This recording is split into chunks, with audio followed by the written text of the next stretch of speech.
Good morning, students. I am Amita Seth. Welcome to BBVN online classes. And today we'll discuss about our continuing chapter, that is chapter number 5, Indigo, which is written by Louis Fisher. And students, till yet we have seen that Gandhiji was the main protagonist of our chapter, and his revolt against the Britishers and his support for the peasants of Champaran. Okay. And we already discussed about the statement that the battle of Champaran was won. Why did Gandhi say or he actually exclaimed this statement? So why that we had already discussed, and we actually came to know that this was a sparkling initiative for 1847 revolt. Okay, so now all the lawyers they started supporting Gandhiji and the peasants of Champaran. Okay, and the Britishers first time they agreed to the demands of Indians. Okay, so the Indian Tamils, the Indian leaders, this was a victory of all the Indians, because it was the first time when the Britishers they kneeled down against the demands of Indians. Okay, so let's see what happens next. Gandhi and the lawyers now proceeded to conduct a far-flung inquiry into the grievances of the farmers. So Gandhi और जो उनके lawyers थे वो proceed means आगे बढ़े to forward. So वो आगे बढ़े कि to conduct a far-flung inquiry. Far-flung means remote inquiry into the grievances, जो भी उनकी जो main जो उनका दुख था लोगों का, so जो उनकी complaints थी farmers की, उसको लेकर अब वो और आगे उन्होंने स्टेप बढ़ाना स्टार्ट किया. Depositions by about 10,000 peasants were written down. So जितनी भी actually depositions means giving the evidence, किसी चीज़ का सबूत देना. तो 10,000 जो peasants हैं उनका कुछ उन लोगों ने अपने कुछ evidences दिए थे और उनको मतलब as a एविडेंस उनको सारा रिटर्न किया गया. And notes made on other evidence, और सारे जितने भी सबूत थे उनको इकट्ठा किया गया कि एक्चुअली क्या क्या मैटर है, क्या क्या इश्यूज़ हैं, कौन कौन एविडेंसेस हैं, कौन कौन आई विटनेसेस हैं, उन सबको इकट्ठा किया गया.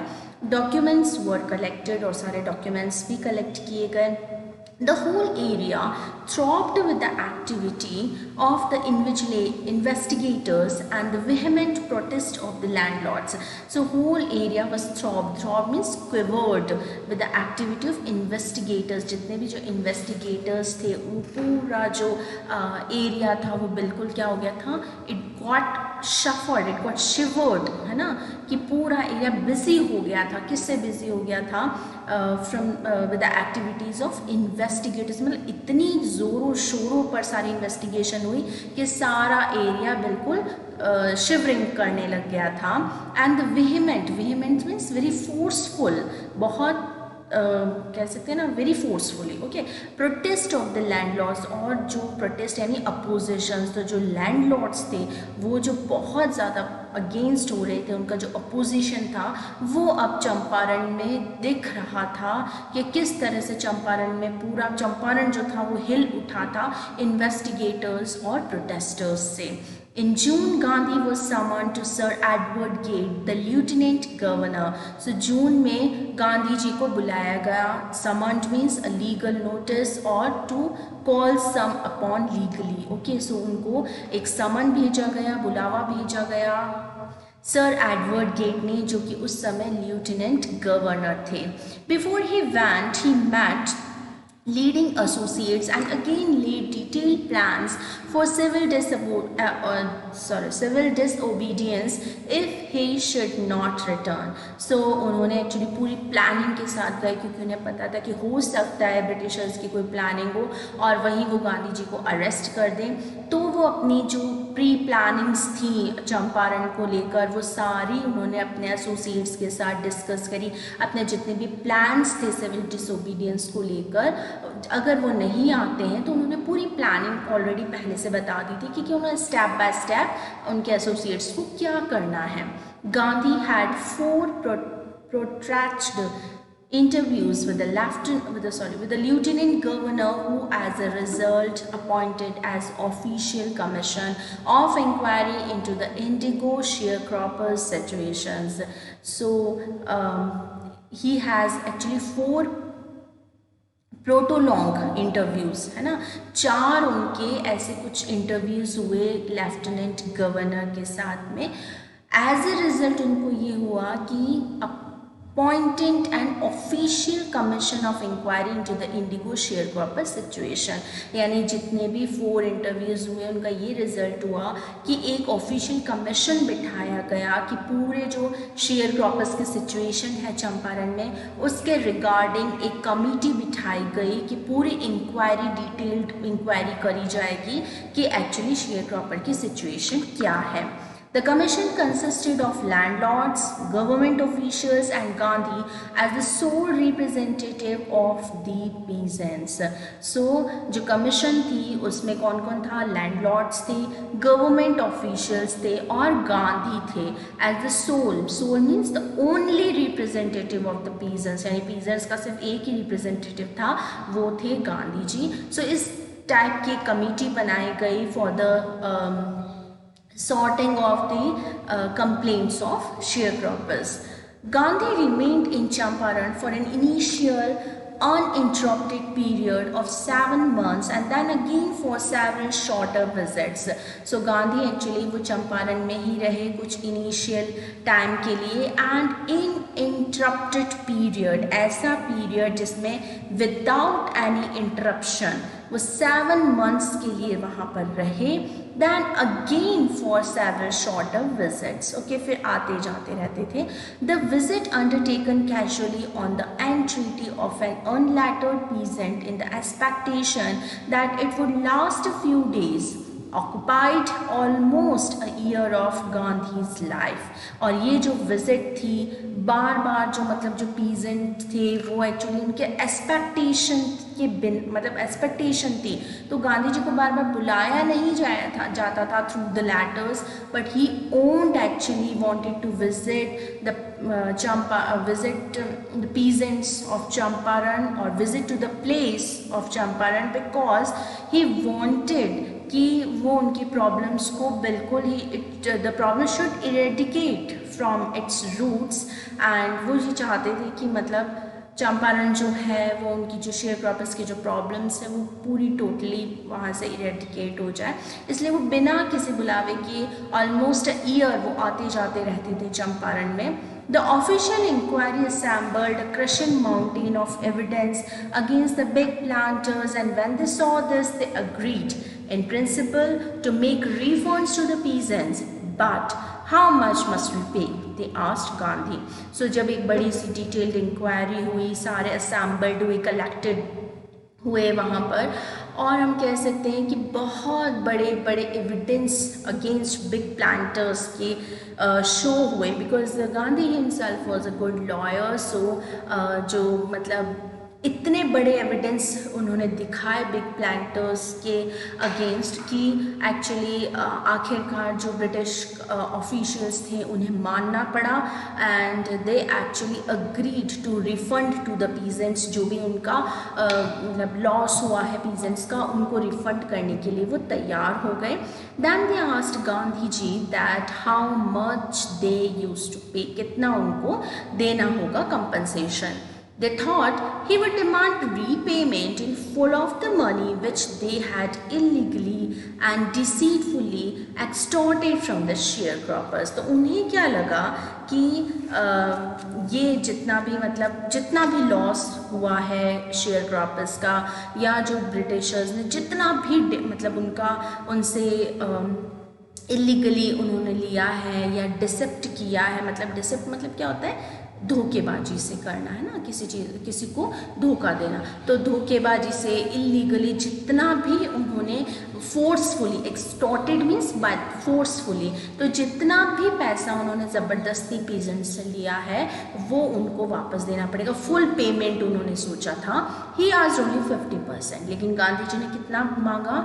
ही demanded only 50% as the compensation. उन्होंने पूरा पैसा 100% नहीं मांगा। There he seemed adamant. So मतलब यहाँ पर उन्होंने मतलब कैसा बिहेव करा, जैसे कि कोई स्टबर्न हो। एडमेंट मीन्स स्टबर्न, ठीक है, जो बहुत ज़्यादा ज़िद्दी हो सकते हैं उन्हें कहते हैं। स्टबर्न का एक और है वर्ड, इस जैसे हम इम्पुडेंट कहते हैं, impudent means also stubborn. Okay, writes Reverend J.Z. Hodge, a British missionary in Champaran who observed the entire episode at close range, thinking probably that he would not give way. The representatives of the planters offered to refund to the extent of 25%, and to his amazement, Mr. Gandhi took him at his word, thus breaking the deadlock. So actually यहाँ उन्होंने बताया क्या लिखा J.Z. हॉड्स ने, जो एक British missionary थे चंपारण में, और उन्होंने सारे एपिसोड को बहुत डीपली उन्होंने देखा था, बहुत डीपली स्टडी किया था, और उन्होंने ये लिखा गांधी जी के बारे में कि वो उस समय काफ़ी स्टबर्न, काफ़ी ज़िद्दी, काफ़ी अड़ियल टाइप के लग रहे थे। And thinking probably that he would not give way, ऐसा लग रहा था कि गांधी जी कभी भी अपनी राह को नहीं छोड़ेंगे, मतलब क्विट आउट नहीं करेंगे। And the representative of the planters offered to refund to extent of 25%, और इस जिद में जो गांधी जी ने क्या करा था, 50% डिमांड किया था। लेकिन गांधी जी भी इधर बहुत अड़ियल थे, तो साइमल्टेनियसली जो ब्रिटिश ऑफिशियल्स थे वो भी काफ़ी अड़ियल हो गए, और जो प्लांटर्स के रिप्रेजेंटेटिव्स थे उन्होंने रिफंड करने को कितना मांगा, 25% बोला। गांधी जी ने 50 करा था डिसाइड, सो उन्होंने बोला no, we will only refund 25%। Okay, और वो ये सोचते थे कि and to his amazement Mr. Gandhi took him at his word, thus breaking the deadlock। और उन्होंने क्या करा, he took it as a मतलब stalemate। okay, he was very surprised, okay, कि गांधी जो है वो 25% में भी मान गए, यानी कि उन्हें लगा कि गांधी उस समय बहुत अड़ियल है, 50% के नीचे तो जाएंगे नहीं, लेकिन ऐसा नहीं हुआ। गांधी जी जो थे वो मतलब अपने जितने भी मतलब संगी साथी थे या जो भी ब्रिटिश ऑफिशियल्स की डिमांड जो उन्होंने डिसाइड किया था 25%, तो गांधी जी भी मान गए कि ठीक है, वी विल टेक ओनली 25%, जो उसको बिलीव नहीं हो रहा था, बिकॉज उन्हें लगा कि एक ही तो रिप्रेजेंटेटिव आया प्लांट जो इंडियन टेनेंट्स हैं उनकी तरफ से, तो हो सकता है कि ये 50% से नीचे नहीं मानेंगे। But it was not like that, वो 25% पे भी मान गए। ओके, और जो उनका डेडलॉक मीन्स जो उनके जो मतलब संगी साथी जो थे, जो उनकी डिमांड थी उसको उन्होंने ब्रेक डाउन कर दिया, और जो भी ब्रिटिशर्स जो सोच रहे थे उनके बारे में कि ही वॉज वेरी स्टबर्न, तो वो सब चीज़ें उन्होंने तोड़ते हुए उन्होंने 25% पे अग्री कर लिया। This settlement was adopted unanimously by the commission। So ये जो settlement था वो मतलब actually जो ब्रिटिश ऑफिशियल्स थे उन्होंने इसको अडॉप्ट कर लिया। Okay, Gandhi explain that the amount of refund was less important than the fact that landlords had been obliged to surrender part of the money and with it part of their prestige. So Gandhi ji के लिए उस समय क्यों actually ऐसा क्यों हुआ, 25% पे ही क्यों एग्री हो गए, जबकि उनके पास बहुत सारे एविडेंसेस भी थे, एंड देन मतलब ही न्यू कि अगर वो थोड़ा भी अगर अड़ जाते हैं, if he make some efforts, तो हो सकता है कि वो 50% पे भी मान जाते। बट गांधी जी को पैसा नहीं चाहिए था। ये जो अग्रीमेंट हुआ, ये जो सेटलमेंट्स हुए, इसमें गांधी ने ये एक्सप्लेन किया कि जो अमाउंट है रिफंड का वो इम्पोर्टेंट नहीं रखता है, बल्कि जो लैंड लॉर्ड्स जो मतलब ब्रिटिशर्स हैं या जो लैंडलॉर्ड्स हैं उन्होंने अपने आप को सरेंडर कर दिया, इससे ज़्यादा बात और क्या होगी, मतलब they kneel down against the demands of Champaran land tenants. Okay, so ये जो सारी चीज़ें थी कि मतलब पैसे से नहीं होता कि कंपनसेशन उन्होंने दिया, दैट्स ऑल। फर्स्ट टाइम ऐसा हुआ कि जो लैंडलॉर्ड्स थे वो कंपनसेशन देने को तैयार हुए, और जो मतलब ब्रिटिशर्स थे उन्होंने भी सेटलमेंट को मतलब जो this actually settlement was in favour of peasants, यानी पहली बार ऐसा हुआ है कि लैंडलॉर्ड्स को भी झुकना पड़ा, and that was more important for him. Therefore, as far as the peasants were concerned, the planters have behaved as lords above the law. Now the peasants saw that he had rights and defenders. He learned courage. अब peasants को ये पता लग गया कि हाँ उनके पास भी कुछ अधिकार है, वो किस तरह से अपने को बचा सकते हैं, कुछ लॉ के बारे में, अधिकारों के बारे में सब कुछ उनको पता चला और उनमें एक साहस आ गया लड़ने का. जो पहले बहुत डरते थे ब्रिटिशर्स के नाम से, लैंडलॉर्ड्स के नाम से, और हर चीज़ के लिए रेडी हो जाते थे. जो लोग वो कहते थे they use to get ready with each and every statement. लेकिन अब ऐसा नहीं हुआ. They got to know about the law and orders and then they enhanced the courage in themselves. Events justified Gandhi's position. Within a few years, the British planters abandoned their estates, which reverted to the peasants. Indigo sharecropping disappeared. So जो भी events थे गांधी, जो भी मतलब जो भी कुछ चंपारण में हुआ, वो सब गांधी की जो पोजीशन है उसको एक जस्टिफाइड, मतलब एक उनको न्याय मिला. ओके, मतलब कि गांधी जी जिस रिवॉल्ट को लेकर चले थे, या हम कह सकते हैं कि गांधी जी ने जो चंपारण पीजेंट्स के लिए सोचा था वो सब कुछ काफ़ी सक्सेसफुल हुआ, और गांधी जी ने अपनी एक पोजीशन बना ली थी लोगों की आंखों में. उनको एक सही न्याय मिल चुका था, और कुछ ही सालों में जो ब्रिटिश प्लांटर्स थे उन्होंने उन स्टेट्स को अबांड कर दिया, मतलब given up. Abandon means they given up their estates. उन्होंने जितने भी जो एस्टेट्स थे वो क्या करे, उन्होंने जितने भी ज़मीन थी उनकी जो चंपारण के लोगों की, वो सब उन्होंने दे दी. And which reverted to the peasants, and it was given back to the, revert means given back to the peasants.